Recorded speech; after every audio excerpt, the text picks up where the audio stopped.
Hi, I'm Nikki Lowe and welcome to the Wisdom for Working Mums podcast show, where I share insights and interviews that support women to combine their family, work and life in a more successful and sustainable way.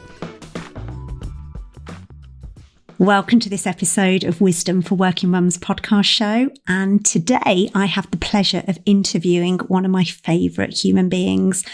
I first got to meet this person 12 years ago, and I got asked to work on a project delivering leadership training and coaching across Ireland to store managers of a well-known retailer. And I was paired up with today's guest, a young sports psychologist called Katie Warriner. And very quickly, I realised I was in the presence of one of the most talented people I've ever had the privilege to work with. Katie's talent, passion, and incredible people skills are awe-inspiring. So it didn't surprise me when Katie got invited to be part of the 2012 Olympic Sports Psychology team. And it didn't surprise me when she supported her team to win gold. And then again in Rio 2016. She's since gone on to become one of the UK's leading performance psychologists, working behind the scenes and on the big stage with some of the world's best athletes, leaders and organisations. From the sports field to the boardroom, the helicopter pad to the operating theatre, Katie helps people train the mindset skills and practices essential to thriving under pressure. Her clients include CEOs, Olympic champions, educational leaders, and world record holders. Through her work with the educational charity 21st Century Legacy, she has helped over 250,000 people, young people, build resilience to thrive at school and in life. And Katie now runs a number of mindset training courses for young people, adults and aspiring athletes, with the vision of making inspiring and practical mental skills training accessible for all. She also contributed to Marcus Rashford's best-selling children's book, You Are a Champion. And Katie is the mother of a little girl, and I can't wait to dive into this conversation about how her psychology background has informed her journey of motherhood. She shares so many nuggets of wisdom. I just know you're going to love this episode and you're going to love Katie as much as I do. So I won't keep you from it. Let's dive in. So welcome, Katie. Thank you so much for joining me on the podcast show. Thanks for having me. As you know, I've wanted to get you on this for years. When I first set up Wisdom for Working Mums and knew that I wanted to do a podcast, you were on my kind of top 10 list of people that I wanted to get on the show. And I'm so glad we've made this happen. Well, no, it's lovely to be with you, and I've enjoyed listening to some of the episodes. And I think when you're a listener of a podcast, it seems like a funny sort of switch to then be on it. But actually, as it's you, it's impossible to say no. So it's a real pleasure to be with you and just explore some of the questions we might look at today. Thank you, because I feel really honoured. So I'd love to start with your story. I always ask my guests, because I think people's background stories are so kind of fundamental to who they are and how they show up in the world. So how did you come to be where you are today? I know you started life as a gymnast, and it was that experience really that influenced the path you took in life. Yeah. It's, do you know what? It's a real privilege to be asked this question and to actually to think about it a little bit. Because I think especially when you're a coach or a psychologist or any kind of different roles like that, where you're in service of others and supporting others, you don't tend to think about your story so much until you get asked it by a lovely soul such as yourself. So, I started out in gymnastics, as you described. It was probably my first love. I just adored the artistry, the acrobatics. I was so passionate about it. And then that passion became quite an intense commitment and dedication, I suppose. I was training about 30 hours a week by the age of 12. A very young career. You know, you specialise very young, or some of the biological, physiological changes make gymnastics quite difficult for young girls. So, you know, there's a really intense commitment early on. And to cut a long story short, I suppose that it went from being a passion to a real source of distress and challenge. I had a very difficult relationship with my coach. Neither of us really knew how to get the best out of each other. I had a couple of injuries, and the sort of upshot is that at the age of 16, having been part of the national team and represented Great Britain on a number of different levels and countries, I retired from the sport with a really heavy heart. So I'd gone from sort of feeling such joy for the sport to then feeling so sad about it, actually. And I decided at that point that I wanted to explore a few things. I wanted to try and understand how mental resilience could be developed. Like, is it just something you're born with, or is it something you can help people develop? Ultimately, I felt like I hadn't been tough enough, to use the kind of language I might have used back then. Felt like I hadn't been tough enough in my relationship that I had with the coach. I really wanted to try and support other people to achieve their dreams, or to explore their potential, or to have, more heartfelt, positive experiences in sport, because I had this feeling that it can be such a special thing to be passionate about. But it can also be quite a destructive thing. So I had a sort of belief or a passion and interest. Could I try and support others in a way that perhaps back when I was training, there wasn't much of? Sports psychology wasn't really a thing. So then I went off to university, studied sports psychology, was fascinated what I learned about the mind and how developable it is, and how our attitude is a choice and a skill that we can train, and how your mindset really does matter in terms of your experience of the world and the way you interact with people. And so it's sort of, I look back now and I still feel, on the one hand, I'm 15 years into my career, but on the other hand, I feel like I'm just getting started. I've worked with multiple Olympic athletes, teams, amateur sports, professional sports, in business, and increasingly now in schools, with essentially the core message of always trying to sit alongside someone or walk alongside someone to explore their dreams, their potential, develop the skills they need to navigate life's ups and downs. And I feel like I might be rambling on now, so I'm just going to... You're not at all. Remind myself what the original question was.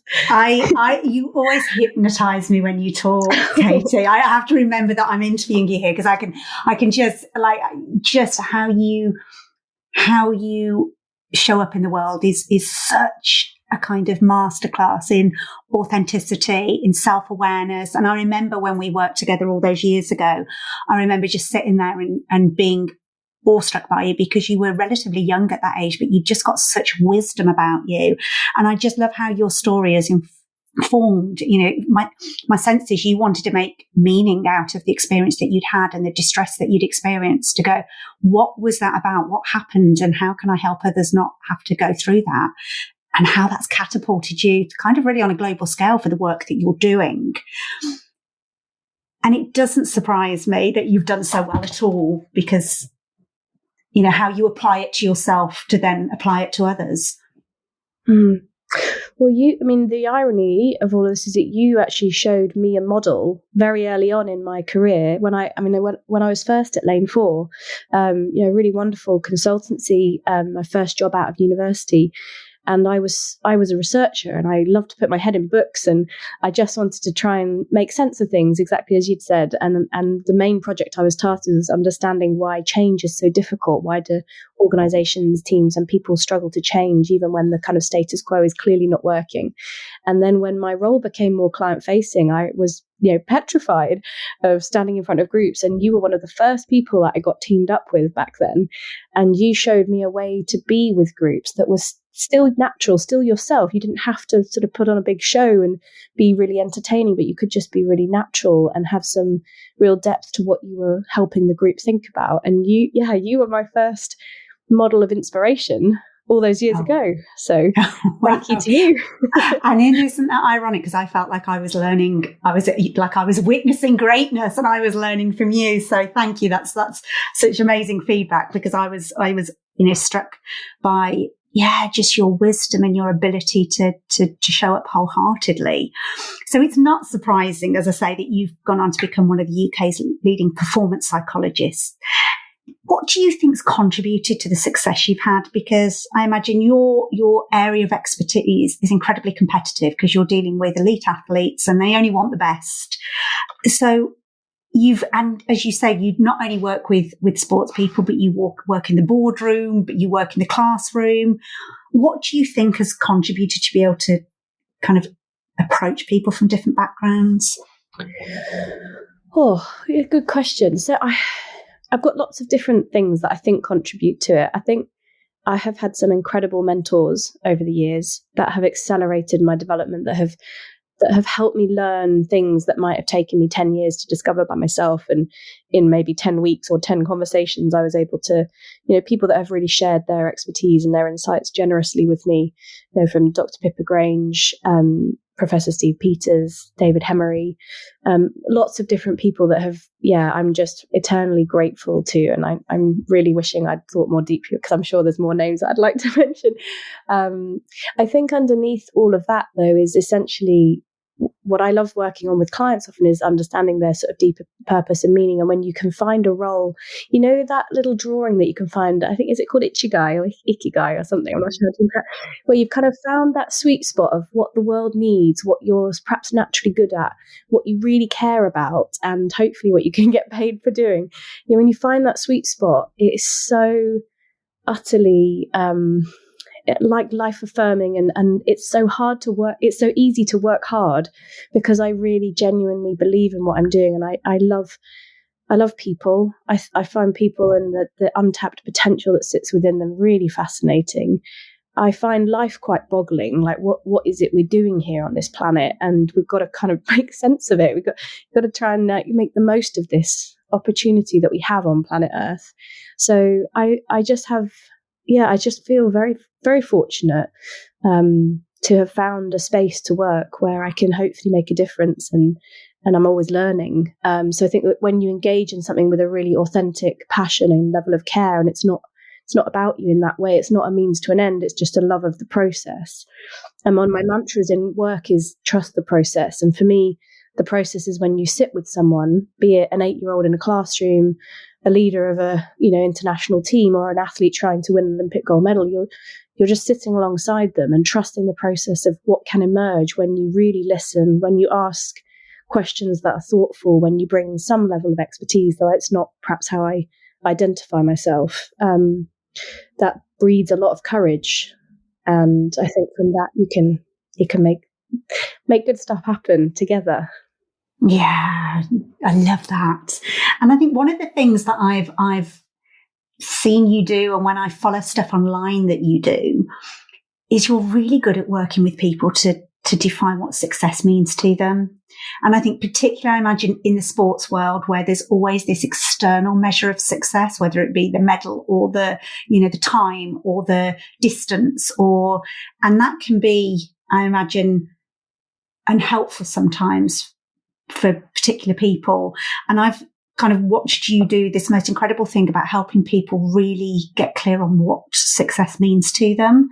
And I'm always curious, what does it mean to you? How do you measure your success? I just have this phrase always comes to mind when I think about what is success, of just living fully. And by that, I mean, having a clarity on what your values are, and being able to be, think about all the millions of choice points you have throughout the day, the week, the month, the year, where you could move towards your values and be driven by love, or be driven by more a sense of fear of whether it's not being good enough, or needing to prove yourself, or trying to please others, or, so the more you can kind of, in quote marks, win those choice points to move towards your values, to really be present. I mean, I've read papers that have suggested that we spend up to 47% of our waking lives not present, not in this present moment. Yeah, that's half our life we're missing out on, and we don't get it again. So I think for me, within that living fully, you've got the values piece, being present, and then just, I don't always manage it, but just open-hearted in terms of trying, not needing everything to be a certain way, but just meeting the world where it is and trying to support, make a difference, contribute, at a minimum, do no harm. I think that's what I consider to be success. Oh, and just listening to you, my nervous system just breathed like a big kind of sigh then of, oh, aren't they? So you talked about kind of living with your values. And I know that you too love the work of Dr. Russ Harris and kind of ACT, and that how do we stay committed to take action towards our values, even when it feels difficult.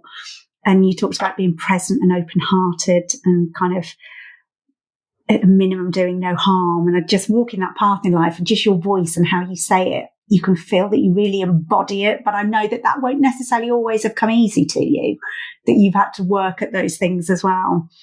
Yeah, definitely. And I've just seen I've seen athletes that, entered a sport, they aspired to become an Olympic champion. The odds of being Olympic champion are about 66 million to 1. It's a ridiculous venture. And then if they manage to achieve it, are they standing on that podium feeling a sense of relief and nothing more, nothing less?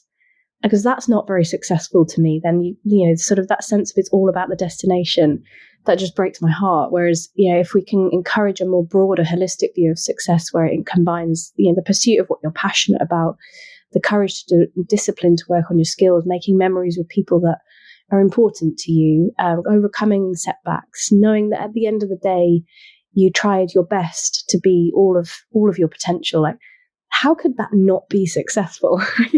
So, and the great thing I've found is that when you broaden that definition, then people become more and more successful in all sorts of different measures. But I above all, it's not okay for me to see an athlete work so hard to try and achieve a result, or a business leader who wants to get their business to a certain point, and then they get there and then they feel nothing but relief. Like, I just think our capacity as humans is so much richer and deeper than that. And we have to broaden our thinking a little.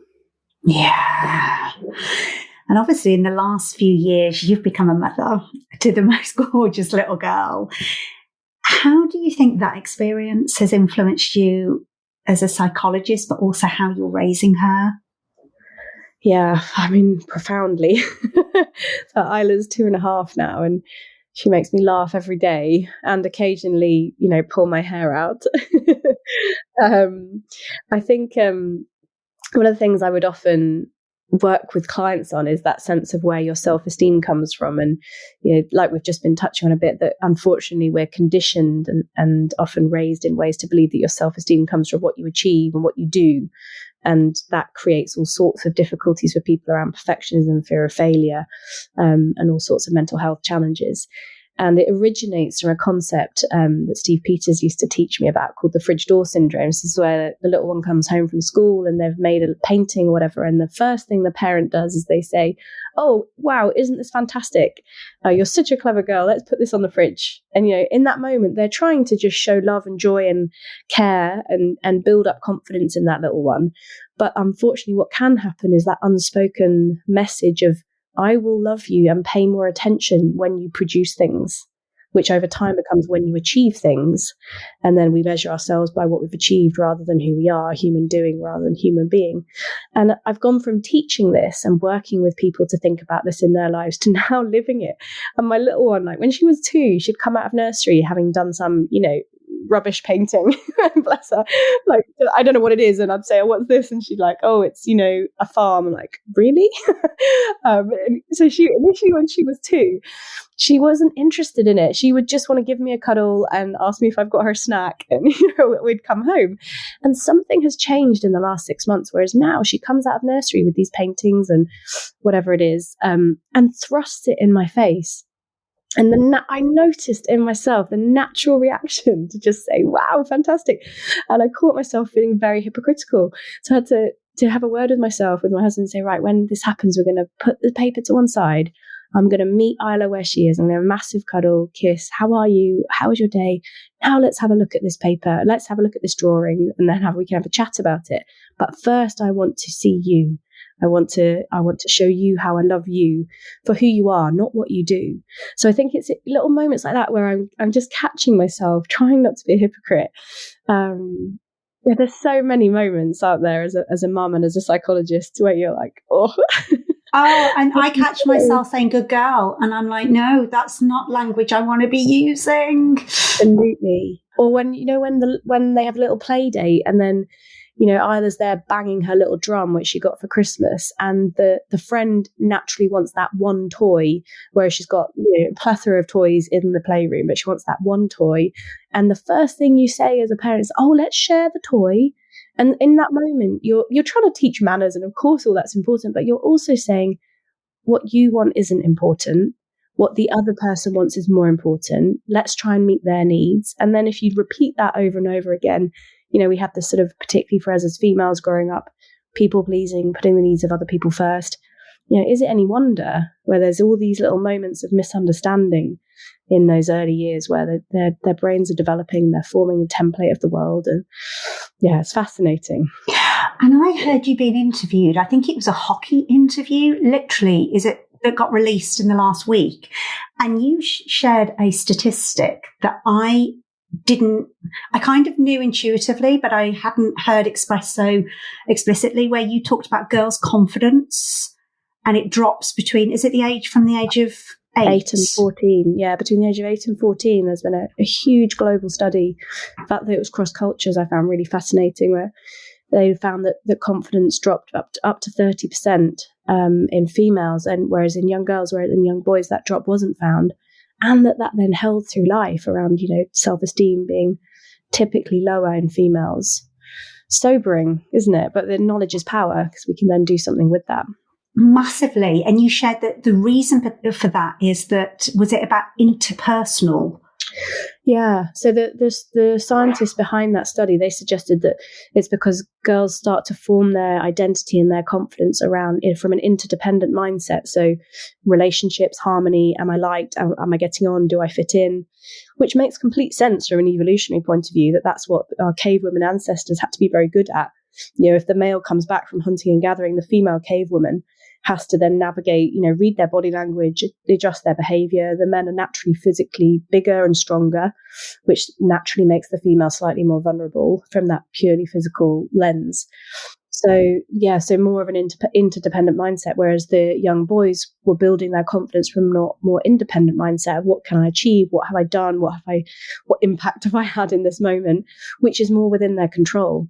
So, I don't think it's that the answer to me isn't that we should all try and be like that, but more how do we hold that interdependent mindset, caring about harmony in relationships, but without losing ourselves and without losing putting ourselves entirely at the whim of other people.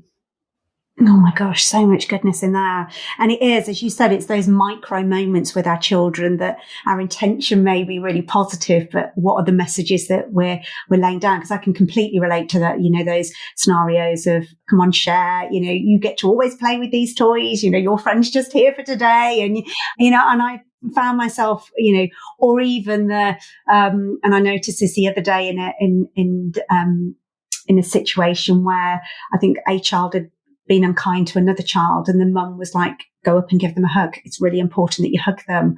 And that, again, it's that, even if that's not what you want to do in that moment, because we try to do the right thing and all the messages that get laid down with that.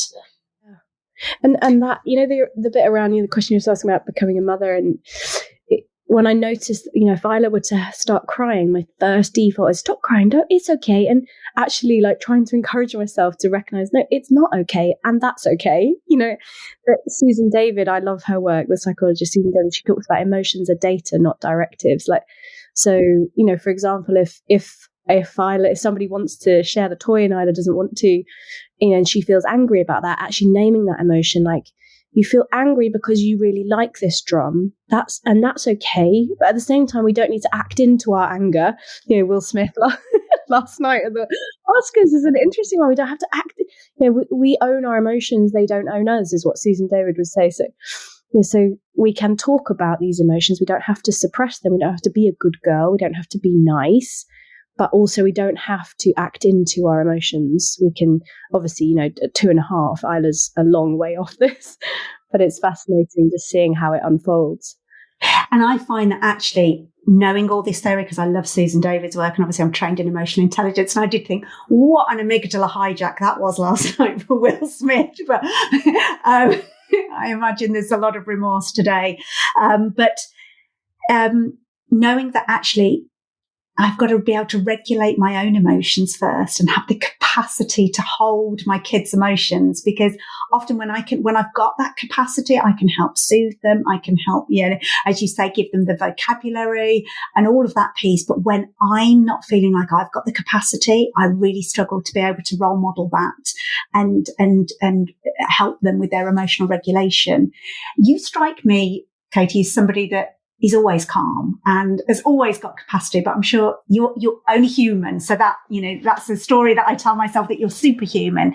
So what have you found in terms of what you've needed to do to help you be the best? Because kind of what showing up as your best might look like, but what have you had to do to help you to be able to step more into that? It's challenging because as a parent, you're the architect of your child's brain to a large degree, and that's a phenomenal responsibility. It's a privilege and a responsibility. But I regularly, sorry, I've just had 2 weeks of COVID and my voice is coming and going. But no, there are times, they're not all the time, they're not that often, but it definitely happens where I've raised my voice at Isla in a way that wasn't necessary. And then, dropping my ego and having the humility to apologize to her, even though she's only 2.5. Say, Mummy lost her temper there. I'm sorry that I raised my voice. I was struggling with, and name it. And I shouldn't have done that. And I love you. And now let's quit. Because otherwise, if we just react with anger or with, losing our temper, losing our calm, they don't actually learn what needs to be learned. They just learn that they did something wrong, or that then over time that they are wrong. And that becomes, then they end up in therapy at the age of 14, 15. But not always, obviously. That's a slightly dramatic response. But I find a few different things. So being compassionate for myself, and, I had hope for you as well, that would be part of your narrative, that we're human, we're all doing the best we can with the skills we've got at the time, in the circumstances we find ourselves in. And my best will look different day to day. If I've had a rough night's sleep, I'm not going to be as thoughtful, as present, as skillful. If I am distracted by something, if I'm hungry, in any number of different things will affect how I show up in that moment, with friends, with colleagues, with Isla, with my husband. So compassion is first and foremost at the heart of what I try to encourage in others and in myself. It's okay to make mistakes. We're just doing the best we can. But also some time away, a little bit of balance to life. I found that first bit of maternity really tough. Like, I was on my own with Isla a lot. My husband was traveling a lot.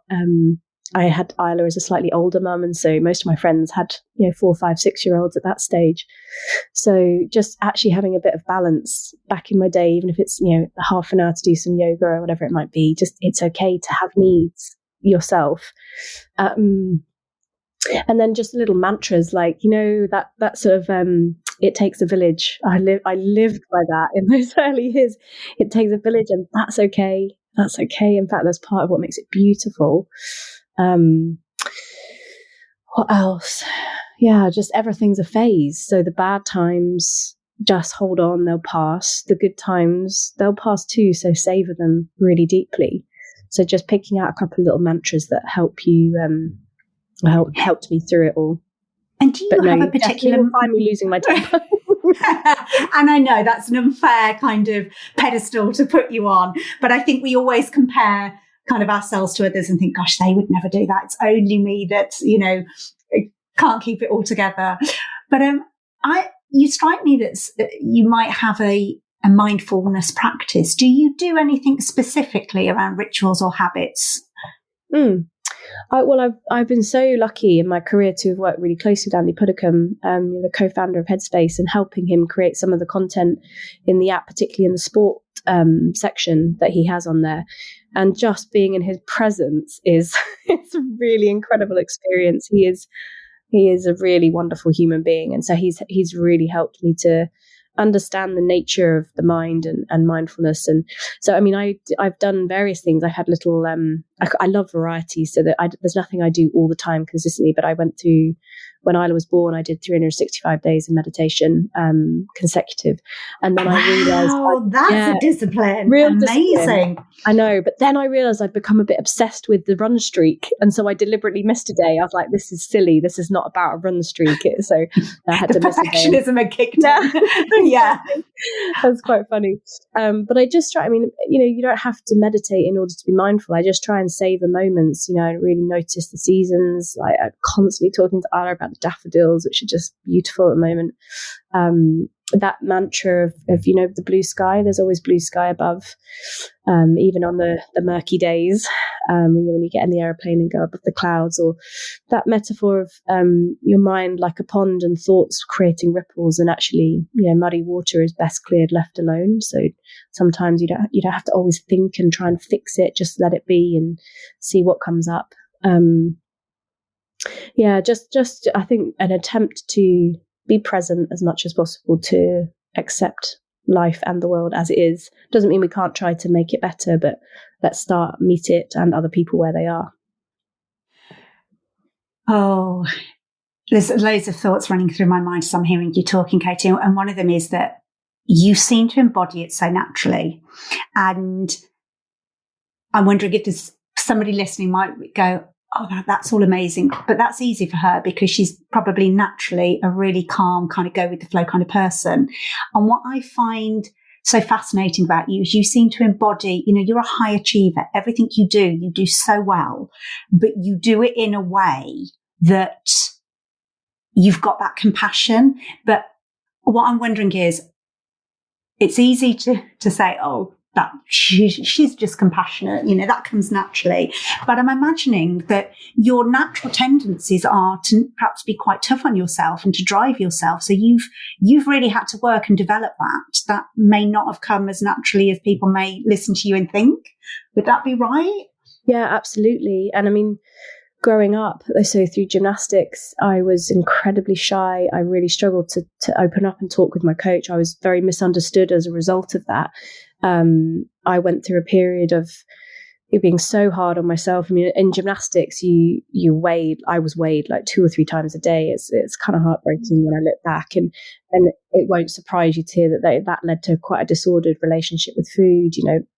Growing up through my sort of A levels and at university, I would never have gone out for dinner with friends because being around food and socializing was very stressful. So I've had a lot of support and worked hard myself to choose a different way to just, one thing I do have this sort of like as a gift, I think that's quite inbuilt, is just this appreciation of life and this sense that life is finite.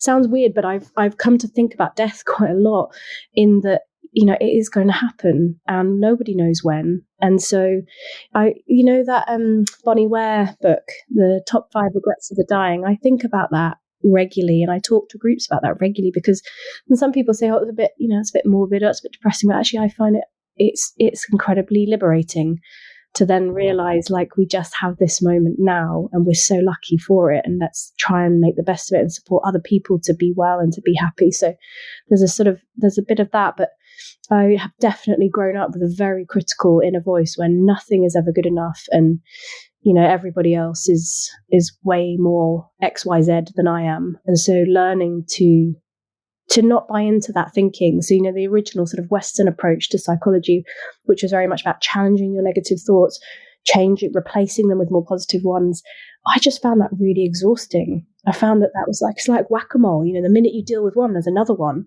The more you try and push positivity, more negativity came back at me. So the as you talked about with Russ Harris, a more sort of Eastern, almost Buddhist approach of the mind is what it is. You might have 150,000 thoughts a day. How many of them did you choose? Probably not many. How many of them are really genuinely helpful and naturally kind? Probably not many. So let's just choose which ones we pay attention to, not necessarily trying to change it, replace it, but just change the relationship with our thoughts. So I might say to myself, oh yeah, okay, thanks mind for that. And then try and come back to what my values are. So yeah, it's a work in progress.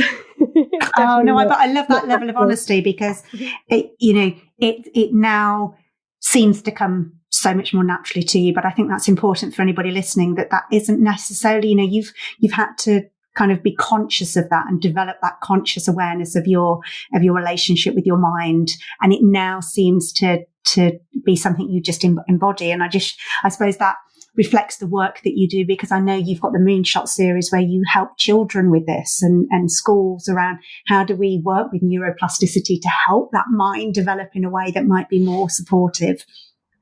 Yeah, exactly. And I reached this point in my career in elite sport where again and again and again, athletes that I was talking to and working with over a number of years kept saying along the lines of, I wish I'd learned this earlier.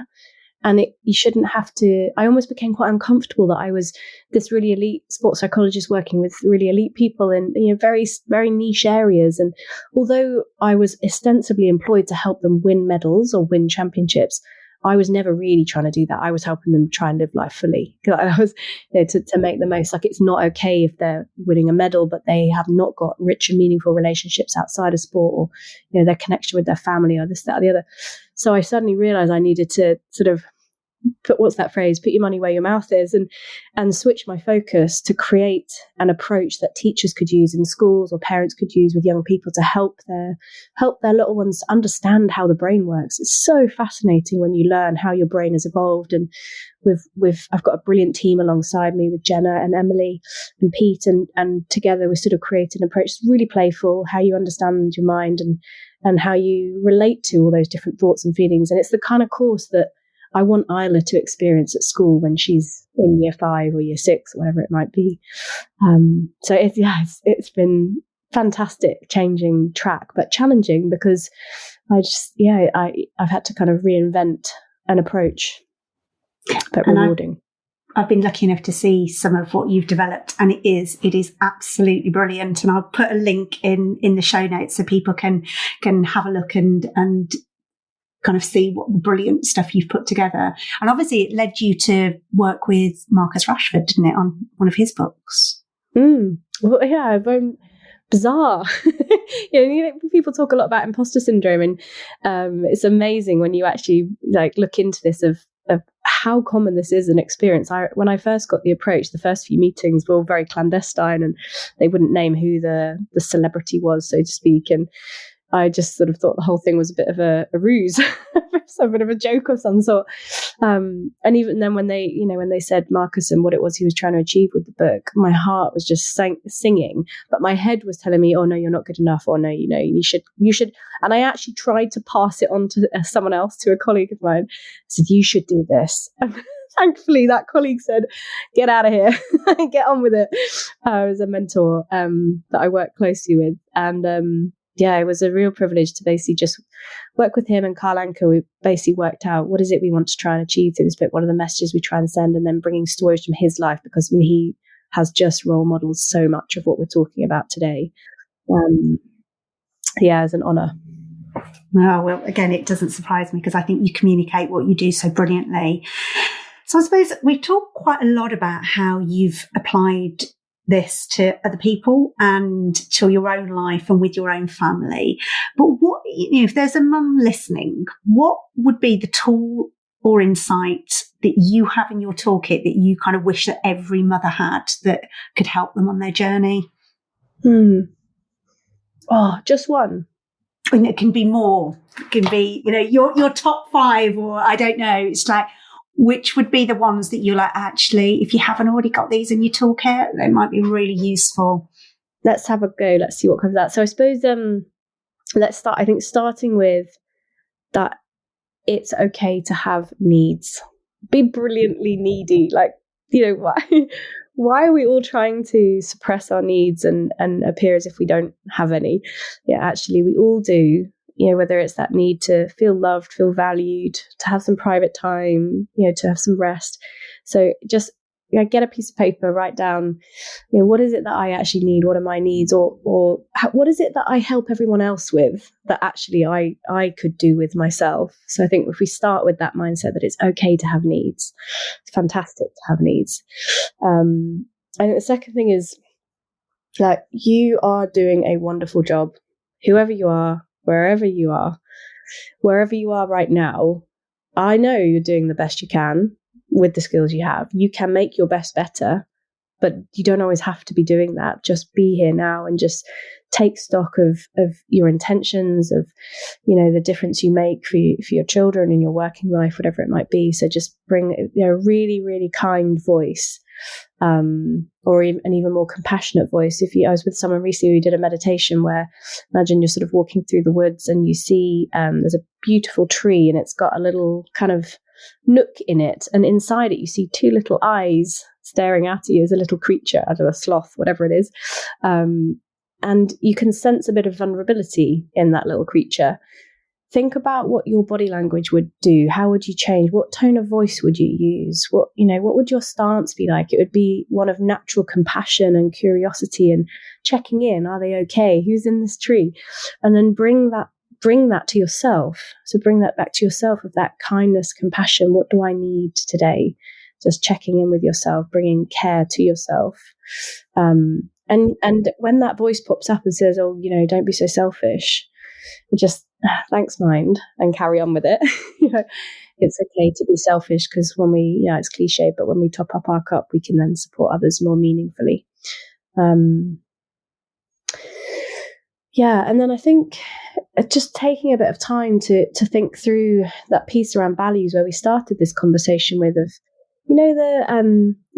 that exercise. Often I think we would have done together before, you would have done with me, where you think about it's your 80th birthday party, you've lived a wonderful life. What do you really hope people at that party would say about you? What's the speech that you hope would be given? And it won't be about what you've achieved. It will be about you as a human being. It will be about the energy you bring, or the qualities. Starting to value yourself for who you are, not what you do, is just a really, really life enhancing path to walk down. Those are some. Oh, and they are beautiful ones. So thank you. And I think that values piece, I've mentioned a few times on my podcast. I remember doing values work for the first time with my own executive coach. It would coming up for 18 years ago now, and it literally being transformational for me, because I hadn't ever taken the time to work out what my values were. And when I understood them and I could articulate them and they had real meaning, I could understand why I wasn't going in the right direction. But at that point, I was trying to climb the career ladder, and it's that old adage of, actually I climbed the ladder and realized it was against the wrong wall, because I hadn't taken the time to really work out what it was I wanted. And it truly was kind of life changing. So yeah, I think that's so important. And the compassion piece, it's only in more recent years that I've come to that, Katie. My critical voice had served me well, but had taken a lot of energy and a lot of, I suppose, distress to in the background. But I thought that was a useful voice to have. And it was only in more recent years I was like, oh no, resilience isn't about pushing yourself on, with that critical voice. It's about developing the compassion for myself. That's what true resilience is. And also that sense of that true resilience isn't just an inside job. It's not just an individual factor. How resilient are you? Resilience is socially constructed. The more I feel supported by and accepted and loved by my friends or family, the more resilient I feel to take risks, to be courageous, to handle setbacks. You don't have to do it all on your own.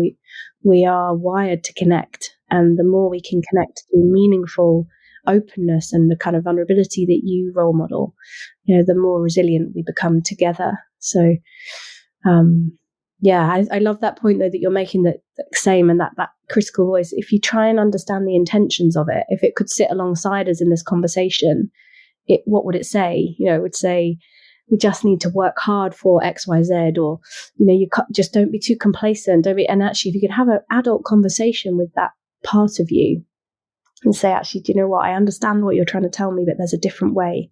Just trust me. Let's try. And I love how you develop that capacity to have that conversation almost with your mind, that the mind isn't the master. It's there, and you can acknowledge it, but you're not letting it take the driving seat all the time. There's a quote in there: the mind is a dangerous master and a beautiful servant. Yeah, it's a big skill that we can learn together. Yeah.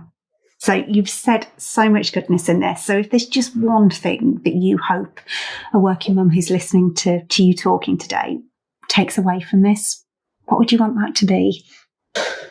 I think just that sense, what we've touched on a couple of times, that you're wonderful. Being a mum is full stop. Being a mum is the most challenging role I have ever had, and it's also the most rewarding. But in order to meet those challenges, we need to bring that kindness, recognition of how well we're doing under the circumstances we're in. So I think just, coming back to starting where you are, being so proud of what you're doing and what you're trying to do, and the rest will take care of itself. Oh, that's beautiful. So I'm sure people are going to want to find out more about you, Katie, because listening to you, they're going to want, I want more of this. Where can people find out more about you and your work? Yeah, I'm a bit messy with my online presence. I went sort of the first 10 years of my career and didn't even have a website, but now I've accidentally got two. So, for sort of more of the consultancy and psychology work, it's the primeclinic.co.uk and prime_clinic, I think it is also on Instagram. And then the more sort of school-based work is moonshotseries.co.uk. And that is more on Twitter, actually, now I come to think of it. So, yeah, a little combination of the two. Brilliant. And I'll put all the links into the show notes so people can find that. But I just want to thank you so much, Katie, because I know your time is so valuable and I really appreciate you coming and sharing your wisdom on the show. No problem. Thank you for having me. It's a genuine privilege to explore it with you, Nikki, and keep doing what you're doing because it makes a difference for me too. Thank you. If you've enjoyed this episode of Wisdom for Working Mums, please share it on social media and with your friends and family. I'd love to connect with you too, so if you head over to wisdomforworkingmums.co.uk, you'll find a link on how to do this. And if you love the show and really want to support it, please go to iTunes, write a review and subscribe. You'll be helping another working mum find this resource too. Thanks so much for listening.